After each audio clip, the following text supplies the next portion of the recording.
আসসালামু আলাইকুম। আমি মোহাম্মদ আশিকুজ্জামান, একজন রেজিস্টার্ড নার্স।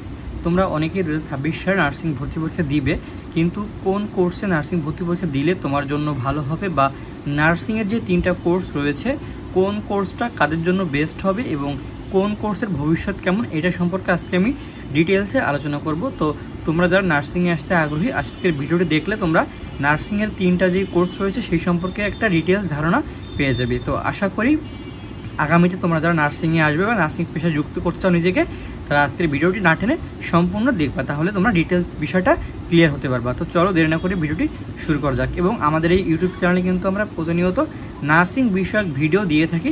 তোমরা নার্সিং পেশায় আগ্রহী হয়ে থাকলে বা নার্সিং সম্পর্কে নিত্য নতুন তথ্য জানতে চাইলে অবশ্যই আমাদেরকে ফলো দিয়ে রাখবে এবং পেজটি, আমাদের ইউটিউব চ্যানেলটি সাবস্ক্রাইব করে রাখবে এবং পাশে রাখা বেল আইকনটি অন করে রাখবা। তো চলো শুরু করা যাক। নার্সিংয়ে মূলত 3টা কোর্স রয়েছে। একটা হচ্ছে BSc in nursing, diploma in nursing science and midwifery এবং ডিপ্লোমা ইন মিডওয়াইফারি। এই 3টা কোর্সে পড়তে গেলে তোমার অবশ্যই এইচএসসি পাস হতে হবে। মনে রাখবে, এসএসসি বা ম্যাট্রিক পাসের পরে নার্সিং কোর্স করা যায় না। নার্সিং পড়তে হলে তোমাকে অবশ্যই এইচএসসি পাস করতে হবে। এবং তোমরা যারা সায়েন্স ব্যাকগ্রাউন্ড, অর্থাৎ তোমার এসএসসি এবং এইচএসসি যদি সায়েন্স ব্যাকগ্রাউন্ড থাকে, সেই ক্ষেত্রে তুমি শুধুমাত্র সেই ক্ষেত্রেই তুমি কেবলমাত্র BSc in nursing, diploma in nursing বা ডিপ্লোমা ইন মিডওয়াইফারি করতে পারবে। কিন্তু তুমি যদি আর্টস কমার্স ব্যাকগ্রাউন্ডের হয়ে থাকো, সেই ক্ষেত্রে তুমি কিন্তু বিএসসি ইন নার্সিং করতে পারবে না। তোমাকে সেই ক্ষেত্রে ডিপ্লোমা ইন নার্সিং বা ডিপ্লোমা ইন মিডওয়াইফারি পড়তে হবে। অর্থাৎ বিএসসি ইন নার্সিং সম্পূর্ণরূপে সায়েন্স ব্যাকগ্রাউন্ডের শিক্ষার্থীদের জন্য। আশা করি তোমরা এটা বুঝতে পারছো। এবার আসি বিএসসির ক্ষেত্রে। দেখো, বিএসসি হচ্ছে একটা গ্র্যাজুয়েশন কোর্স। বিএসসি করার পরে তুমি কিন্তু অনার্স সমমান হয়ে যাচ্ছ। অর্থাৎ তুমি নার্সিংয়ের পাশাপাশি যে কোনো জেনারেল সেক্টরের চাকরিগুলোতেও কিন্তু অ্যাপ্লাই করতে পারবা এবং নার্সিংয়ের ক্ষেত্রে তুমি কিন্তু চাইলে টিচিং প্রফেশনে যেতে পারবা। অন্যদিকে ডিপ্লোমা ইন নার্সিং এবং ডিপ্লোমা ইন মিডওয়াইফারি এগুলো কিন্তু গ্র্যাজুয়েশন কোর্স না, এগুলো ডিপ্লোমা কোর্স, যা বর্তমানে এখন পর্যন্ত এইচএসসি সমমান হিসেবে ধরা হয়। এই ক্ষেত্রে তুমি যদি ডিপ্লোমা করে থাকো, তুমি কিন্তু তাহলে টিচিং প্রফেশনে ডিপ্লোমা করেই যেতে পারবে না। তো এরপরে তোমাকে আরও অনেক ধাপ অতিক্রম করতে হবে এবং শুধুমাত্র ডিপ্লোমা করে কিন্তু তুমি অন্য জেনারেল সেক্টরের চাকরিগুলো আছে অনার্স সমমান, সেগুলো তুমি কিন্তু অ্যাপ্লাই করতে পারবে না। তো এই একটা বড় তফাৎ বিএসসি ইন নার্সিং এবং ডিপ্লোমা ইন নার্সিংয়ের মধ্যে। অর্থাৎ বিএসসি করে তুমি নার্সিং বাদেও জেনারেল সেক্টরে জব করার জন্য অনেক সুযোগ পাবে অ্যাপ্লাই করার জন্য, কিন্তু ডিপ্লোমা করে তুমি জেনারেল সাইডের অনেক জবেই কিন্তু অ্যাপ্লাই করতে পারবে না এইচএসসির উপরে যেগুলো রিকোয়ারমেন্ট থাকে। আশা করি বুঝতে পেরেছো। এবার আসি আরেকটা জিনিস নিয়ে, সেটা হচ্ছে প্রিপারেশন। বিএসসি ইন নার্সিংয়ের জন্য তোমাকে পড়তে হয় সায়েন্স এর যেই বেসিক বিষয়গুলো আছে, অর্থাৎ ফিজিক্স, কেমিস্ট্রি, বায়োলজি, পাশাপাশি বাংলা, অঙ্ক, ইংরেজি, সাধারণ জ্ঞান এবং সাধারণ বিজ্ঞান বা বিজ্ঞান তো আমরা ওই ফিজিক্স, কেমিস্ট্রি, বায়োলজি থেকেই পড়ে ফেলি।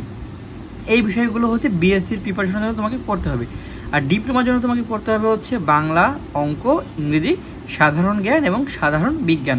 অর্থাৎ ডিপ্লোমার যেই সাবজেক্টগুলো পড়তে হবে, এই সেম সাবজেক্টগুলোই তোমার বিএসসি ইন নার্সিং প্রিপারেশনের জন্য পড়তে হবে। পাশাপাশি এক্সট্রা হিসেবে তোমার এসএসসি এবং এইচএসসি এর ফিজিক্স, কেমিস্ট্রি এবং বায়োলজিগুলো পড়তে হবে বিএসসি এর প্রস্তুতির জন্য।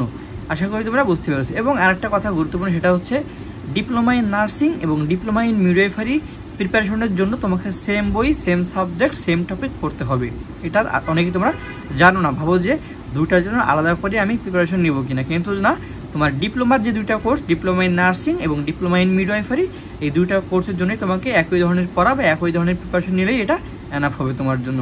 আরেকটা কথা, অনেকেই তোমরা চাও যে একাধিক কোর্সে অ্যাপ্লাই করবে, নার্সিংয়ে কিন্তু এরকম সুযোগ নেই। অর্থাৎ তুমি চাইলেই BSc in nursing, diploma in nursing science and midwifery এবং ডিপ্লোমা ইন মিডওয়াইফারিতে 3টাতেই অ্যাপ্লাই করতে পারবে না। অ্যাপ্লাই করতে পারবা কিন্তু পরীক্ষা দিতে পারবে না। এর কারণটা হচ্ছে নার্সিংয়ের 3টা কোর্সের পরীক্ষাই কিন্তু একই সময়ে একই দিনে অনুষ্ঠিত হয়। অর্থাৎ একজন শিক্ষার্থী সর্বোচ্চ একটা কোর্সেই কিন্তু পরীক্ষা দিতে পারবে। তাই তোমার উচিত হবে যে কোনো একটা কোর্স নির্ধারণ করে সেটাতে অ্যাপ্লাই করা এবং সেই অনুযায়ী নিজেকে তৈরি করা। তোমরা যারা 2026 সালে নার্সিং ভর্তি পরীক্ষা দিবে, যারা তোমরা এখনও তোমাদের প্রিপারেশন নিয়ে চিন্তায় আছো, তোমাদের জন্য কিন্তু আমরা অনলাইনে কোচিং করাচ্ছি। যারা আমাদের অনলাইন কোচিংয়ে অ্যাডমিট হতে চাও, তারা কিন্তু দ্রুত আমাদের স্ক্রিনে দেখানো হোয়াটসঅ্যাপ নাম্বারে আমাদের সঙ্গে যোগাযোগ করতে পারো। এবং আমাদের কিন্তু একটা ফ্রি এক্সাম ব্যাচ আছে তোমাদের জন্য। যারা ফ্রিতে আমাদের এক্সাম ব্যাচে অ্যাড হয়ে নিয়মিত এক্সাম দিতে চাও, তারাও কিন্তু আমাদেরকে স্ক্রিনে দেখানো হোয়াটসঅ্যাপ নাম্বারে নক দিতে পারো। আজকের মতো এই পর্যন্তই। পরবর্তীতে তোমরা নার্সিংয়ের কোন টপিকের উপর ভিডিও চাও অবশ্যই আমাকে কমেন্ট করে জানাবে এবং অবশ্যই নিয়মিত ভিডিও পেতে আমাদের চ্যানেলটিকে সাবস্ক্রাইব করে রাখবে এবং পাশে রাখা বেল আইকনটি অন করে রাখবে। আজকের মতো এই পর্যন্তই। সবাই ভালো থাকবে, সুস্থ থাকবে। আসসালামু আলাইকুম।